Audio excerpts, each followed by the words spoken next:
الفحشاء والمنکر۔ حضرات،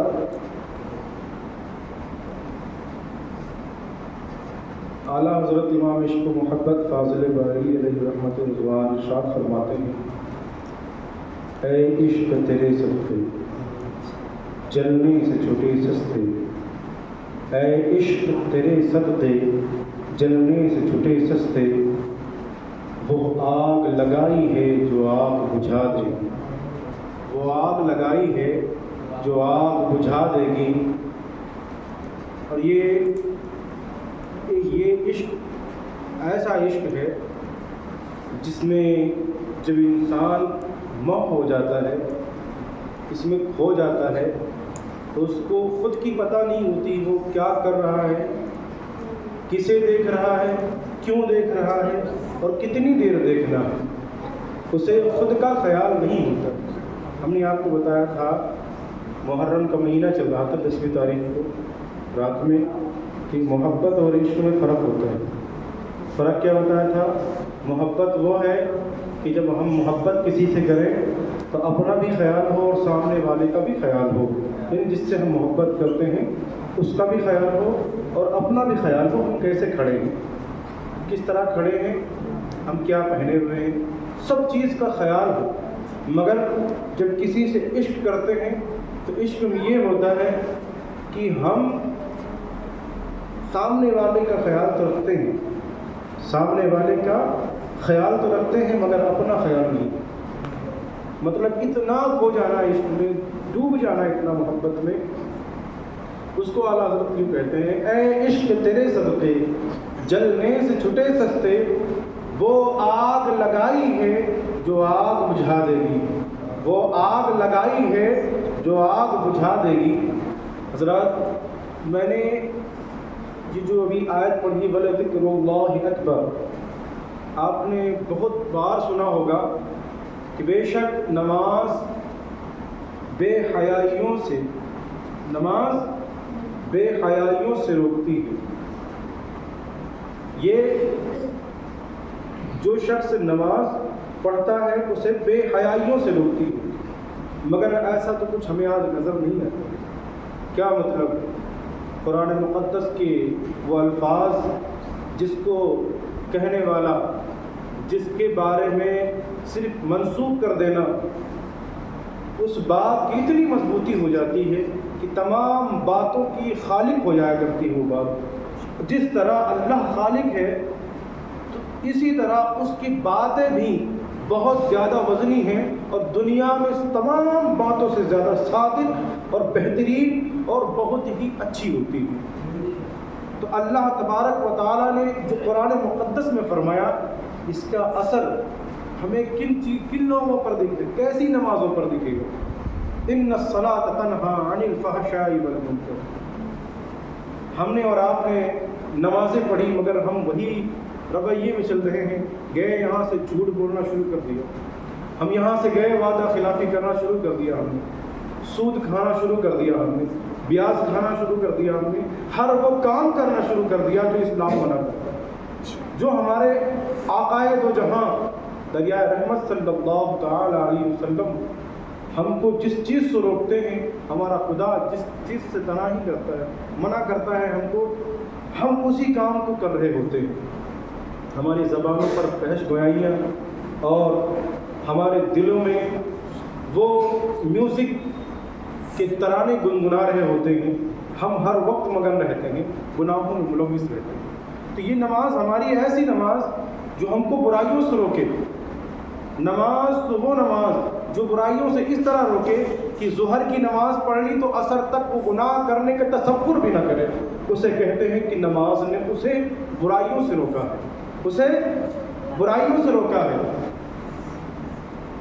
آپ اس بات کو مضبوط کرنے کے لیے کہ کیسے ہماری نماز ہم کو استفادہ دے گی اور ہم کو برائیوں سے روکے گی، اس بات کو سمجھتے ہیں، کیسے روکیں گے؟ تو اس پر اللہ رب العزت ارشاد فرماتا ہے، مفہوم بتاتا ہوں کہ اللہ کا ذکر کرو پھر نماز پڑھو، حضرت نے کوئی آیت ہے وَذَكَرَ اسْمَ رَبِّكَ رَبِّهِ فَصَلَّى، اللہ کا ذکر کرو اور نماز پڑھو. تو یہاں اللہ رب العزت نے پہلے ذکر کو مقدم رکھا، یعنی پہلے رکھا، اور عبادت نماز اس کو بعد میں رکھا. مطلب اس میں یہ سمجھ میں آتا ہے، ادھر اللہ فرماتا ہے ان الصلاۃ تنہی عن الفحشاء والمنکر ولذکر اللہ اکبر. اللہ کا ذکر بہت بڑا ہے، اللہ کا ذکر بہت بڑا ہے، بہت ہی عرف و اعلیٰ ہے. اب یہاں ایک بات آپ کو سمجھ میں آنی چاہیے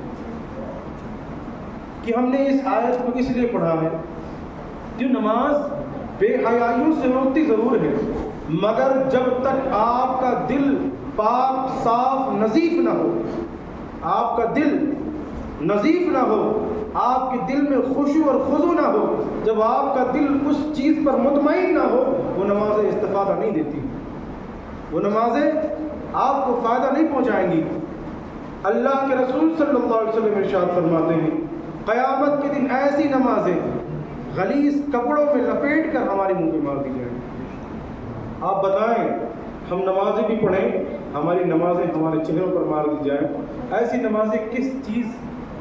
بس ہمیں اور آپ کو کیا کرنا ہے کہ پہلے اپنے دل کو پاک کرنا ہے. اور دل کیسے پاک ہوگا؟ اللہ فرماتا ہے جو ہمارے دل، یہ اللہ کے رسول صلی اللہ علیہ وسلم نے فرمایا کہ جب کوئی مومن ایک گناہ کبیرہ کرتا ہے، کیا ایک گناہ کبیرہ کرتا ہے، گناہ کبیرہ میں جو ہے وہ سود کھا لے، جھوٹ بول دے، زنا کرے، یا کسی کا حق تلفی کرے، ایک حرام کاری کرنے سے انسان کے دل پہ کالا دھبا پڑ جاتا ہے. اسی طرح آج ہم اور آپ سوچیں کہ ایک دن میں ہم ہزاروں جھوٹ بول دیتے ہیں، تو بتاؤ ہمارے دل پہ کتنی پرتیں لگی ہوں گی؟ شاید کہ ہم ایک ہی دن میں اپنے دل کو پورا کور کر دیتے ہیں. اب بتاؤ ہمارے دلوں پر اللہ کے ذکر کا کیا اثر ہوگا؟ ہم تقریریں سن رہے ہیں، کیوں اثر ہوگا؟ کیوں اثر ہوگا؟ تو اپنے دل کو پاک کرنا ہے. اور دل کو پاک کرنے کی اللہ کے ولیوں کے بارے میں بتایا گیا. آج جو ہم مرید ہوتے ہیں نا، مرید ہوتے ہیں کسی سے، اللہ کے ولیوں کو اتنا کیوں عظمت اور رفع و اعلیٰ بلند مقام دیا گیا؟ کیونکہ ہمارا جو دل ہوتا ہے وہ صرف مطہر ہوتا ہے، پاک ہوتا ہے. ہمارا جو دل ہوتا ہے وہ صرف پاک ہوتا ہے، مگر ولیوں کا جو دل ہوتا ہے طاہر اور مطہر ہوتا ہے، پاک ہوتا ہے اور پاک کرنے والا بھی ہوتا ہے. ان کی مجلسوں میں بیٹھنے سے آپ کا دل پاک ہو جائے گا، کیونکہ ہر وقت ہر لمحہ ان کی زبانوں پر ذکر خدا ہوتا ہے. اللہ کے رسول صلی اللہ علیہ وسلم فرماتے ہیں جس طرح آگ زنگ کو ختم کر دیتی ہے، جس طرح لوہے پر زنگ لگ جائے، زنگ شدہ لوہے کو آگ کے اندر ڈال دو تو اس سے زنگ ہٹا دیتی ہے آگ. اسی طرح جب انسان اللہ کا ذکر کرتا ہے، اللہ کا ذکر کرتا ہے تو اس کا دل صاف ہوتا ہے. تو اب پتہ یہ چلا کہ جب اللہ کے ولیوں کو ہم ان کے پاس بیٹھے، ان کی مجلسوں میں بیٹھے، تو ہمارے دل صاف ہو جاتے ہیں. وہ صاف کس طرح کرتے ہیں؟ کیونکہ ان کے زبان پر ہر وقت جو ان کی روحانی غذا ہے، جو ان کا روحانی کھانا ہے، وہ یہی ہے ذکر اللہ. وہ ہر وقت اللہ کا ذکر کرتے رہتے ہیں. تو جب ان کے بارگاہ میں بیٹھنے سے وہ دوسرا ذکر کر رہا ہے، اس کے ذکر سے ہمارا دل پاک ہو سکتا ہے. تو بتاؤ جب ہم اللہ کا خود ذکر کریں گے تو ہمارا دل بھی پاک ہوگا. اللہ یہ جو آج ہم بڑی بڑی باتیں ہمارے سامنے ہو جاتی ہیں، ہمارے آنکھوں سے اشک نہیں نکلتے. کبھی آپ نے سوچا ہم اتنے پتھر دل کیسے ہو گئے؟ ہمارے سامنے ماں اور بہنوں کی عزت لوٹی جا رہی ہے. آج ہماری مائیں بے حیائی کا مناظر پیش کر رہی ہیں. ہمارے آنکھوں میں اب وہ چیز نہیں رہی. کیوں نہیں رہی؟ کیونکہ آپ کے دل پہ وہ پرت لگی ہوئی ہے جو اچھی باتیں آپ تک پہنچنے ہی نہیں دیتا ہے. شیطان تو آپ کا بعد میں دشمن ہے، پہلے آپ خود اپنے آپ کے دشمن ہیں. اللہ کے رسول صلی اللہ علیہ وسلم کے بارے میں آپ کو بات بتاؤں، جو عشق بتاؤں گا انشاءاللہ بات بتاؤں، پہلے یہ بات سنیں آپ کہ یہ ہمارے دل تک جب پہنچنے نہیں دے گا کوئی اچھی بات تو ہم اور آپ کا دل پاک نہیں ہوگا. یعنی اللہ کے ذکر سے جوڑنے سے ہمارا دل پاک ہوتا ہے. جب پاک ہو جائے گا تو تمہارے دل پہ ہر وہ بات لگے گی جو انسان کے دل پر لگنی چاہیے. آج خوف بہت زیادہ خوف اگر دلوں سے ختم ہو رہا ہے تو وہ موبائل کے ذریعے سے خوف ختم ہو رہا ہے، ہماری نظروں کو بھر دے رہا ہے. جس طرح انسان کی بھوک ہوتی ہے، اگر کل ہمارے سامنے کوئی ایک زندہ آدمی کو قتل کر دیتا تو ہمارے آنکھوں سے نہیں ہمارے جسم کب کپا جاتے تھے. آج ہمارے سامنے کوئی ہزاروں آدمی کو قتل کر دے تو ہمارے دل میں وہ کیفیت نہیں پیدا ہوگی. کیوں؟ کیونکہ ہمارے نظروں کو اس نے بھر دیا. کسی بھی چیز میں لے لو آپ کے نظروں کو، دل کو بھر دیا ہے، اس نے دماغ کو بھر دیا ہے. آپ جب انسٹاگرام پہ ریل سرکاتے ہیں نا، کیا سمجھتے ہیں اچھی باتیں دیکھ رہے ہیں، آپ کے نظروں کو بھر رہا ہے وہ. آپ وہ دیکھ کر کے آپ پھر حق بات تسلیم نہیں کر پائیں گے، کیونکہ آپ نے وہ چیز سنی ہوئی ہے، بار بار سنی ہوئی ہے، اتنی بار سنی ہوئی ہے کہ آپ کو اس سے بوری کو محسوس نہیں لگے. تو کوئی چیز بار بار ہونا سوائے اللہ کے کلام کے یا اللہ کے ذکر کے اور کوئی چیز آپ کو نہیں بھائے گی. یہ آپ کو بور کر دے گی، آپ کو اکتا دے گی. تو اسی لیے اللہ کے ذکر کرنے سے آپ کے دل صاف ہوں گے. جب آپ کے دل صاف ہوں گے تو وہی کیفیت جو آج سے 100 سال پہلے، آج سے 50 سال پہلے مومنوں کے اندر پائی جاتی تھی کہ تھوڑا سا غم کسی دوسرے پر دیکھتے تو ان کو رہا نہ جاتا اور وہ غم بانٹنے کے لیے ان کے پاس چلے جاتے. وَلَذِكْرُ اللَّهِ اکبر. اب میں آپ کو بتاؤں کہ یہ دل پاک جب ہو جاتا ہے تو کیا فائدہ ملتا ہے. جب دل پاک ہو جاتا ہے تو کیا فائدہ ملتا ہے. اس وقت جب آپ کا دل پاک ہو جائے گا تو اللہ آپ کو اپنا دوست بنا لے گا. اللہ آپ کو اپنا دوست بنا لے گا، جس کو زمانے میں ولی کہا جاتا ہے. کیا کہا جاتا ہے؟ ولی کہا جاتا ہے. جب آپ اللہ کے ولی بن جائیں گے، خدا کی قسم جس پتھر پر ٹھوکر مار دیں گے وہ پتھر سونا بنتا ہوگا. جس پتھر پر آپ ٹھوکر مار دیں گے وہ پتھر بھی سونا نظر آئے گا. تو یہ کب ہوگا؟ جب آپ اپنے دل کو پاک کر لیں گے. جب آپ پاک کر لیں گے، خدا کی قسم وہ نماز جس کے بارے میں اللہ نے فرمایا تھا کہ وہ نماز بے شک نماز بے حیائیوں سے روکتی ہے، وہ نماز جو وہ خدا کا پیغام تھا، وہ جو خدا کا حکم تھا اب تم پر صادق آئے گا، وہی نماز اب تمہیں برائیوں سے بے حیائیوں سے روکے گی. کیوں؟ آپ جب اللہ کا ذکر کر کے جائیں گے اس وقت تک، جب تک دوسرے وقت کی نماز کا وقت نہ ہو جائے اس وقت تک آپ کی دل کو وہ محفوظ رکھے گی نماز جو آپ نے اپنے دل کو پاک کر لیا، صاف کر لیا. آؤ میں اللہ کے محبوب کی ذکر سناؤں. حضرت بایزید بسطامی رحمۃ اللہ علیہ، حضرت بایزید بسطامی رحمۃ اللہ علیہ، آپ جمعے کی نماز پڑھنے کے لیے جا رہے تھے، پاک اور صاف تھے، آپ نہا کر نکلے تھے. ایک کتا نکلا تو حضرت بایزید بسطامی رضی اللہ تعالی عنہ اس کتے کو دیکھ کر کے اپنے دامن کو اٹھا لیا. کتا تھوڑی دور جا کر کے آپ کی طرف مڑ کے دیکھتا ہے اور کہتا ہے بایزید بسطامی تمہارے اندر تکبر پیدا ہو گیا. کیا کہا؟ بایزید تمہارے اندر تکبر پیدا ہو گیا ہے. بایزید بسطامی کون ہے؟ حضرت بایزید بسطامی رضی اللہ تعالیٰ عنہ، جن کے بارے میں بتایا جاتا ہے کہ اگر ان سے کسی سے آپ نے پوچھا کہ بتاؤ اللہ کا، اگر اللہ کی محبت کسی انسان کے دل میں ایک قطرہ ڈال دی جائے، ایک قطرہ ڈال دیا جائے تو بتاؤ کیا ہوگا؟ لوگوں نے کہا ہے اے اللہ کے محبوب بندے، اگر کسی کے دل میں ایک قطرہ اللہ کی محبت ڈال دی جائے تو اسے آرے سے کاٹا جائے یا اسے زخم گہرے زخم دے جائیں، اسے محسوس نہیں ہوگا، وہ اپنے آپ میں نہیں ہوگا، اسے محسوس ہی نہیں ہوگا. اب بتاؤ جس نے پورے سمندر میں نہایا ہو اس کا عالم کیا ہوگا؟ تو حضرت بایزید بستامی رضی اللہ تعالیٰ عنہ اتنے بڑے پائے کے بزرگ ہیں، اتنے بڑے عرف و اعلیٰ منزلت کے ہیں کہ آپ کی شان و شوکت ہماری زبانیں کہاں بیان کر سکتی ہیں، مگر ان کے بارے میں سناتے ہیں۔ حضرت بایزید بستامی نے اپنے دامن کو اٹھایا تو کتے نے مڑ کے کہا کہ بایزید تمہارے اندر تکبر آ گیا ہے۔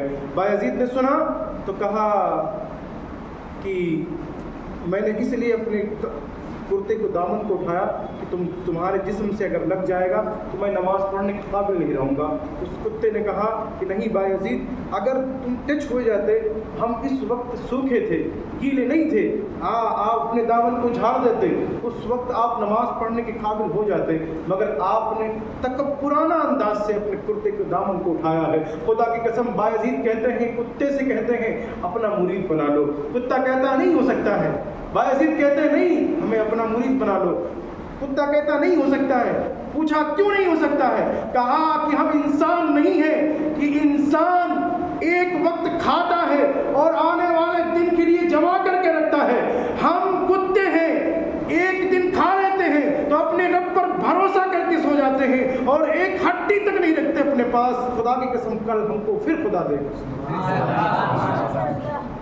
حضرت بایزید بستامی رضی اللہ تعالیٰ جب اللہ کا کوئی دوست بن جاتا ہے نا، اس کے اندر اتنی گریہ بازاری، اتنی مخلوق خدا کی محبت آ جاتی ہے، اتنی زیادہ اس کے اندر جھکاؤ آ جاتا ہے، بس اس کے بارے میں کیا ہی کہنا۔ آپ ذرا سوچیں، اپنے دل کو پاک کریں تو صحیح، اللہ اپنا دوست بنا لے گا، اللہ اپنا دوست بنا، اور جب دوست بنائے گا پھر مزدہ کیا سنائے گا؟ الا ان اولیاء اللہ لا خوف علیہم ولا هم يحزنون۔ خبردار، الا ان اولیاء، خبردار، بے شک اللہ کے ولیوں میں نہ کسی چیز کا خوف ہوتا ہے نہ کسی چیز کا رنج و ملال۔ اچھا، رنج اور ملال اور خوف، یہ دو لفظ اس کے بارے میں آپ تھوڑا سا بتا دیں۔ یہ اللہ تعالیٰ کی طرف سے جب اللہ کے دوست بن جائیں گے نا، اس وقت آپ کو مزدہ ملے گا، آپ کو جو ملے گا نا انعام میں، وہ یہ ہے۔ اور ملے گا کیسے؟ دنیا میں آپ دیکھو اور آخرت میں بھی دیکھو، آپ کو منزلت کیسے کیسے ملے گی۔ اللہ خود فرماتا ہے کہ جب میرا کوئی دوست بن جائے گا تو اللہ فرماتا ہے اسے کسی چیز کا رنج و ملال نہیں ہوگا۔ رنج ملال کہتے ہیں اس چیز کو، انسان جو گزرے ہوئے زمانے میں، جو ہمارا زمانہ گزر چکا ہے، مان لو ہم نے کمایا، ہم نے 5,000 روپے کمائے، مگر آنے والے دنوں میں ہم زیادہ بھی کما سکتے ہیں، یا ہم اس وقت 50,000 روپے کما رہے ہیں اور اس سے جو پیچھے زمانہ گزرا ہم اس میں 2 روپے ہم کمایا کرتے تھے، تو ہم کو اس چیز پر رنج ہوگا، ہمیں ملال ہوگا کہ ہم صرف 2 ہی روپے کماتے تھے۔ جو زمانہ گزر جائے اس پر ہم رنج کرتے ہیں، مگر جو زمانہ آنے والا ہوتا ہے اس پر ہمیں خوف ہوتا ہے، کہیں ہمارا یہ جو ہم کاروبار کر رہے ہیں اس میں کہیں لاس نہ ہو جائے، گھاٹا نہ ہو جائے، تو خوف ہوتا ہے اس چیز کا۔ اسی طرح اللہ کا عذاب نہ آ جائے ہمارے گناہوں کی وجہ سے، تو اللہ فرماتا ہے الا ان اولیاء اللہ لا خوف علیہم ولا هم یحزنون۔ خبردار، اللہ کے، بے شک اللہ کے ولیوں کو نہ کسی چیز کا رنج و ملال ہوتا ہے نہ کسی چیز کا خوف ہوتا ہے۔ آپ ذرا سوچیں، جب اللہ کے دوست بن جائیں گے آپ تو اللہ خود فرماتا ہے وَلَذِكْرُ اللَّهِ أَكْبَرُ، اللہ کا ذکر سب سے بلند ہے۔ پہلے اللہ کا ذکر کریں، آپ اپنے دل کو پاک کریں، اس کے بعد إِنَّ الصَّلَاةَ تَنْهَىٰ عَنِ الْفَحْشَاءِ وَالْمُنكَرِ۔ آپ کے دل جب پاک ہو جائیں گے، خدا کی قسم آپ کی نماز آپ کو بے حیائیوں سے، بری باتوں سے روکے گی اور آپ کو اس نماز میں مزہ بھی آئے گا۔ تو یہ